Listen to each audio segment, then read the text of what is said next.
et bienvenue dans cette nouvelle vidéo. Aujourd'hui, nous allons continuer du coup sur les principaux caractéristiques de la musique classique, en tout cas de l'harmonie.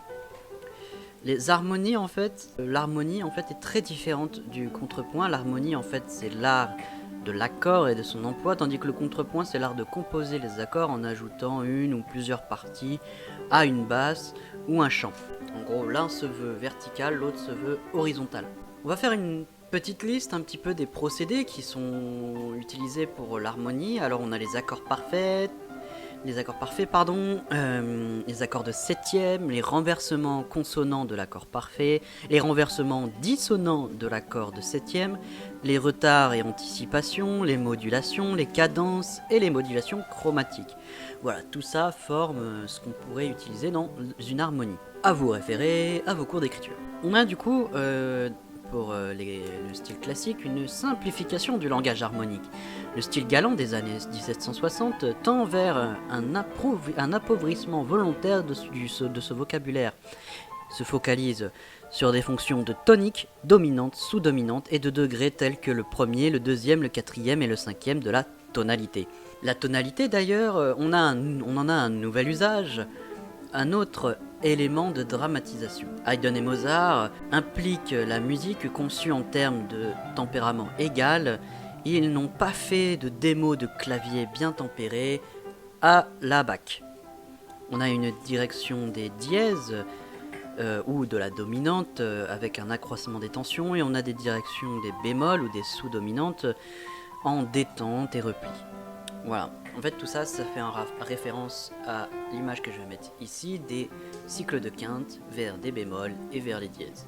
A titre de comparaison, au XVIIIe siècle, toutes les mélodies gardaient la même tonalité du début à la fin, et on module au milieu sur la dominante ou la relative majeure si la musique est mineure. Mozart et Haydn ont mis en œuvre une démarche d'articulation de passage à la dominante, puis de retour à la tonique. Ces deux dramatisations en fait expriment l'impression tripartite comme la sonate fondée sur la relation dialectique, tension-détente, et avec l'exception malgré tout de l'opéra en particulier, car la musique se module au gré des idées du texte. Pour définir justement ce qu'est la modulation c'est le changement de tonalité sans interruption du discours musical. On a au moins deux accords de la nouvelle tonalité, un accord de dominante suivi d'un accord de tonique, soit une cadence parfaite, le fameux 5-1, de la nouvelle tonalité. On fait 5-1 et le 1 en fait est aussi le cinquième degré de la nouvelle tonalité.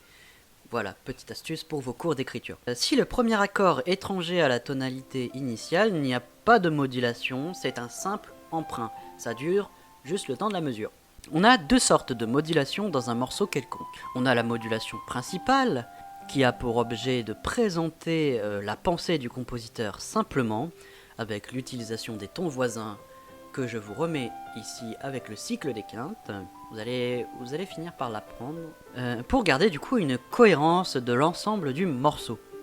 Puis nous avons les modulations secondaires épisodiques, sert à réveiller l'attention de l'auditeur, réservé à des moments sans signification. Vraiment, c'est juste un coup de grisou qui nous réveille. Pour la pensée du compositeur et la forme en tout cas, qu'il n'y a pas de signification. On a des transitions ou des sections réservées à l'errance tonale au début de la seconde partie de la forme sonate. Les dissonances dans ces morceaux, il y en a aussi deux types en classique. Il y a les dissonances harmoniques qui sont au milieu de l'accord, et il y a les dissonances mélodiques qui sont avec des notes étrangères à l'accord, comme avec les notes de septième, etc.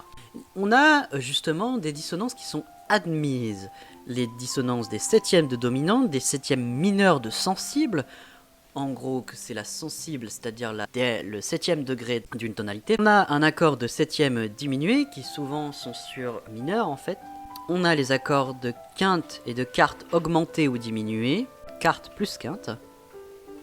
On a les sixtes augmentés, on a les quartes dans l'accord de quarte et six, c'est-à-dire dans un accord de quinte parfaite renversée au deuxième renversement. Plusieurs appoggiatures sur une même basse commune admises, par exemple les notes appoggiaturées de l'accord tonique pour celui de la dominante qui engendre l'accord usuel de septième sur tonique. Les retards aussi sont très courants. C'est une note en fait que l'on répète. Les années 1780, c'est l'affirmation du style classique dit viennois et du coup du passage dissonant, donc dramatique, sans contrebalancer sur des épisodes au moins équivalents à la durée stable et consonante.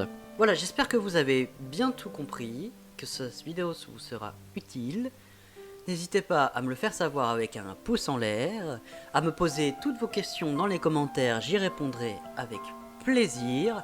N'hésitez pas à vous abonner pour ne rien rater et puis pour soutenir la chaîne. Sur ce, je vous laisse, musicalement vôtre.